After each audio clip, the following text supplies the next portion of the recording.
Hello, my name is Syazani. Today, I and my fellow friends will be presenting a topic about culture and traditions. I will talk about the culture and traditions in Malaysia, and I will introduce about the concept of multiracial holiday seasons we have here in our beloved country. Annual festivals such as Idul Fitri, Christmas, Deepavali, and Chinese New Year are the festivals that benefit all races in terms of fostering harmony, peace, and unity.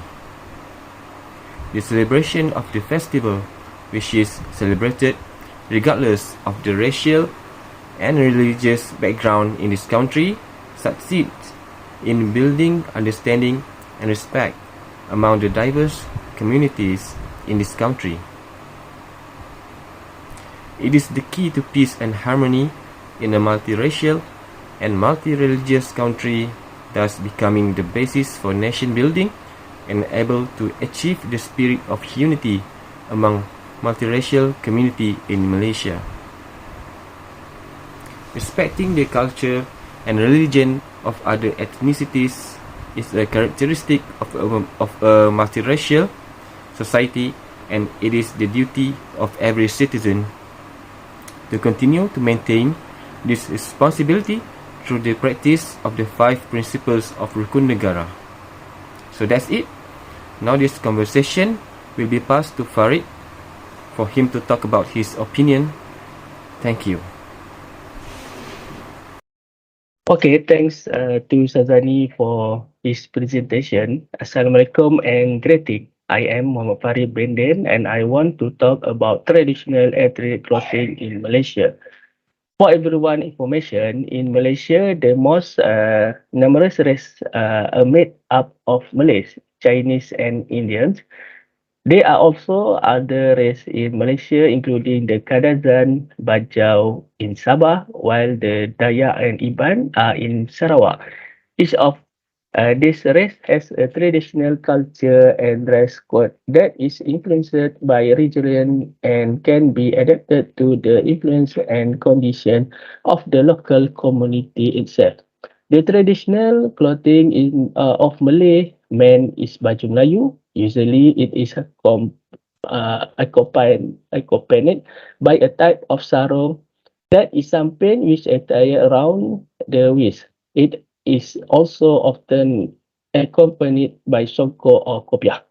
For Malay women, baju kurung with long sleeve and long fabric that reach to the heel is the clothing used.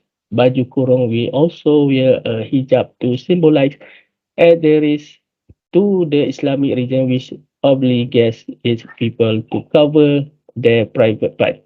For the women of the Chinese community, the clothes used are cheongsam. The name cheongsam which simply means long dress, while for Chinese men it is samfu, which means shirt and trousers in the Cantonese dialect. The traditional clothes of the Indian community are called dhoti and sari. The dhoti is made of a long sheet of wool cloth. The cloth is wrapped around a waist and tied between the thigh and then draped over the shoulder.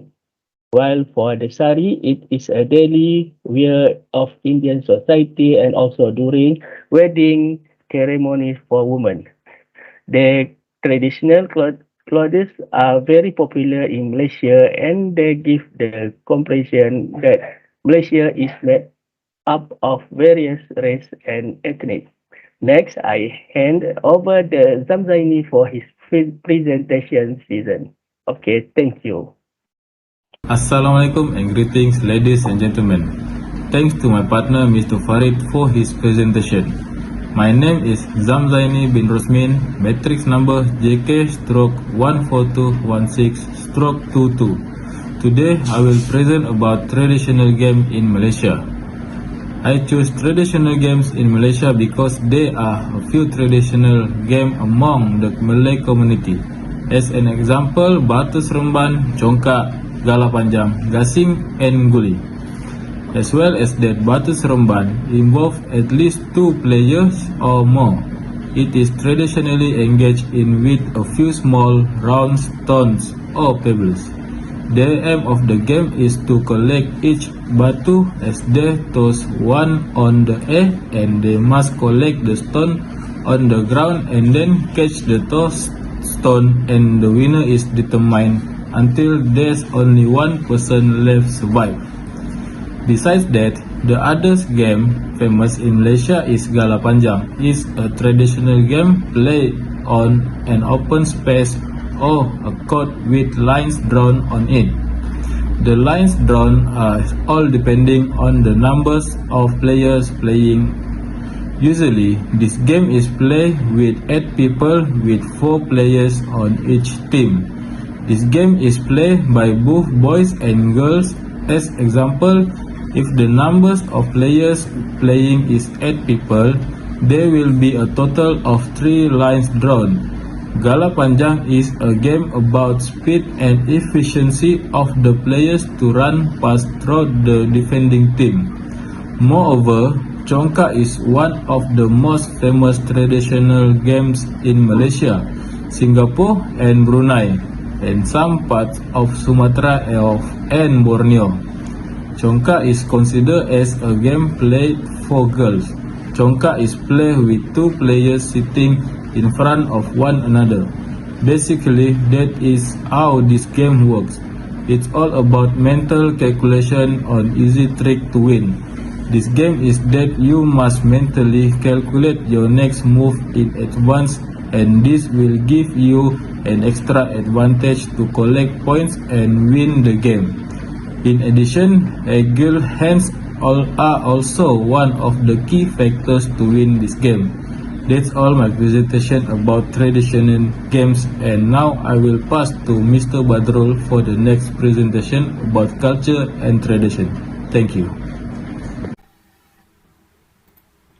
Thank you, Zamzaini, for the spectacular presentation. My name is Badrul and I'm going to presenting to you about traditional economy in Malaysia. As we know, in Malaysia, we are divided to 3 big races, such as Malay, Chinese, and Indians. So, let me telling you about these 3 big community in Malaysia's economy traditionally. The economy of Malaysia is a developing mixed economy. It is the 4th largest in Southeast Asia, and it's considered a newly industrialized country. The economy is heavily dependent on exports, particularly on electronics, petroleum, and natural gas. Malaysia's economy has been growing at a steady pace in recent years, with GDP increasing by an average of 4.5% annually between 2010 and 2020. However, the country has faced challenge due to the COVID-19 pandemic, which has led to a decrease in economic growth and increase in unemployment. The government has implemented various economic stimulus measures to support businesses and individuals affected by the pandemic. I'm going to tell you. Firstly, the Malay economy, also known as the Bumiputra economy, refers to the economic activities and opportunities of the ethnic Malay population in Malaysia. The Bumiputra policy, also known as the economic policy NEP, was implemented in 1970s with the goal of reducing poverty and worse disparity between ethnic groups in Malaysia, particularly between the ethnic Malays and the Chinese. As a result, the government has implemented various policies to promote the economic development of the Malay population, such as affirmative action in education and business, as well as government procurement policies that favor Bumiputra-owned business. The Malay economy has seen some progress and development, but there are still disparities between the Malay population and other ethnic groups in terms of wealth and economic opportunities. The government has continued to implement policies to promote the economic development of the Malay population, but there have also been criticism that these policies have led to inefficiencies and a lack of competition. The Malay population is also facing the same problem as the other population in Malaysia due to the COVID-19 pandemic. The government has implemented various measures to mitigate the economic impact of the pandemic, including stimulus package and support for businesses. And what's more, Indian community. I'm going to tell you about the Indian community. The Indian community in Malaysia has traditionally been involved in various economic activities, particularly in trading and small businesses. Historically, many Indian immigrants in Malaysia were engaged in activities such as agriculture, rubber tapping, and textiles. But over time, the Indian community has diversified into other sectors such as construction, service, and manufacturing. In the trading sector, Indian merchants were involved in the import and export of goods such as textiles, spices, and precious stones. Many Indian-owned businesses were small-scale operations such as grocery stores and provision shops, which were primarily located in the urban areas. In the plantation sector, Indian workers were brought in as indentured laborers to work on rubber and oil palm estates. This community of Indian plantation workers has been a significant contributor to the economy of the country. In recent years, the Indian community in Malaysia also has been increasingly involved in professional and knowledge-based sectors such as IT, financing, and engineering. Overall, the Indian community in Malaysia has traditionally played a significant role in the country's economy, particularly in the areas of trading and small business, but also in the plantation sector. The community has also diversified into other sectors in recent years. The last and not least, the Chinese community. The Chinese community in Malaysia has traditionally had a strong economy, particularly in the areas of trade and commerce. Chinese immigrants to Malaysia who began arriving in large numbers during the 19th century were often involved in businesses such as grocery stores, coffee shops, and textile shops. They also played a significant role in the development of Malaysia's rubber and tin industries. Additionally, Chinese businessmen were known for the entrepreneurial spirit and their ability to adapt to new markets, which helped them to thrive in the country. Despite the challenge they faced, such as discrimination, economic restriction, the Chinese community in Malaysia has continued to play a vital role in the country's economy to this day. Oh, my time is up, so I'm going to passing this to Asrar for his presentation. Thank you. Thank you to my friend Mr. Badrul. Assalamualaikum and a very good day to everyone present. My name is Ashraf Anas bin Khairun, matric nombor JK-14089-22. As we know, Malaysia is made up of many races which we regard as part of our own identity and family. Each race is so unique. This further strengthens our bond between each other. We are blessed, as this can only be found in Malaysia. One major difference between each race is their traditional dance. With a glance, we can identify where the dance originated from. Each dance is so unique that watching a performer will bring such amazement and joyness to the spectator. Remember once upon a time, when we were still young, whenever Chinese New Year is around the corner, we would anxiously be waiting to hear the sound of drum beating. Upon hearing them, we would rush over just to get a glimpse of their lion dance performance. It brings so much joy and amazement to us. It brings back wonderful memories. Whenever a Malay wedding reception is held, especially in Johor, attendees will always be looking forward to the Zapin dance performance. It is then performed in a group mainly by the Malay men of Johor. However, with the passage of time, women are seen taking part in the dance group. They will wear the Malay traditional clothes during the dance. For the men, will be baju Melayu complete with songkok and sampit, while the ladies will wear baju kurung with selendang. In Malaysia, there are many cultural events being held from time to time. One of another the popular dance awaited at an Indian cultural event are the classical dance known as Bharatanatyam. The Bharatanatyam can be traced back to its origin in Tamil Nadu, the southern part of India. In traditional form, it is performed by a solo lady dancer. However, now this dance can be performed in couple. As with the Zapin, this day Bharatanatyam is also being performed by the men. They will perform as a couple. The ladies will wear a specially made sari during the dance. As we also know, in Malaysia we got of plenty another popular traditional dance. However, I can't talk too much because time are very jealousy to me. Now, I want to pass to my beloved friend Asrar to talk about his content in traditional and culture. Thank you. Thank you, my friend. Hi everyone and Assalamualaikum. My name is Muhammad Asrar bin Muhammad Sa'ad and I am from Pulau Pinang. Today I would like to present about food culture in Malaysia. Malaysia is a country with rich culture. The population is made of mainly Malay, Chinese and Indians, while the Borneo sub-origin made out the most of West Malaysian population. Malaysian food, of course, is very much reflective of the diversity of the people staying here with their culture and tradition. Malaysia surely is the best choice to taste the endless assortment of mouth-watering cuisine that is bound to tantalize our taste bud. The most popular dish based on rice in Malay culture is nasi lemak. It is considered as the national dish and is usually served during breakfast but can also be served all day. Traditionally, nasi lemak is accompanied by anchovy sambal, boiled egg, fried peanut and a sliced cucumber.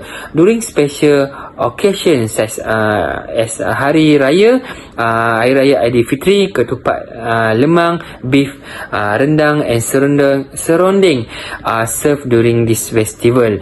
For the Malay wedding celebration, they usually eat nasi minyak. It is one of the main dishes served with masak merah, masak lemak, masak asam and masak pedas.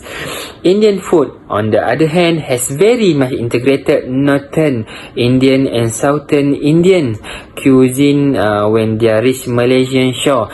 They prepare for their curry, banana leaf rice and bread such as chapati, naan and roti.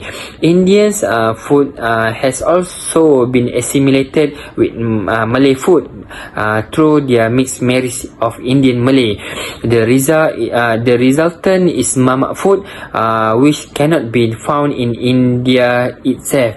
Example like teh tarik, murtabak and rojak.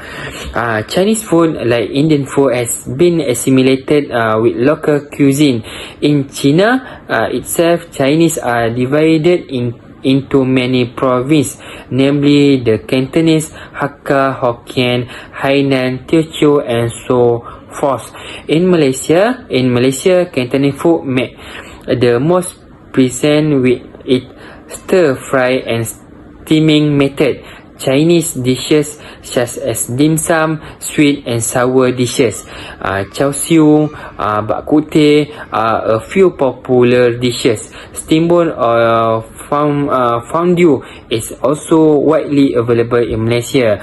For conclusion, there are variety of food in Malaysia. It all come from different nations, but together into one. All people can taste food from various ethnic group, from main dishes to dessert, which we can experience a variety of taste like sweet, sour, spicy and bitter. That's all. Thank you.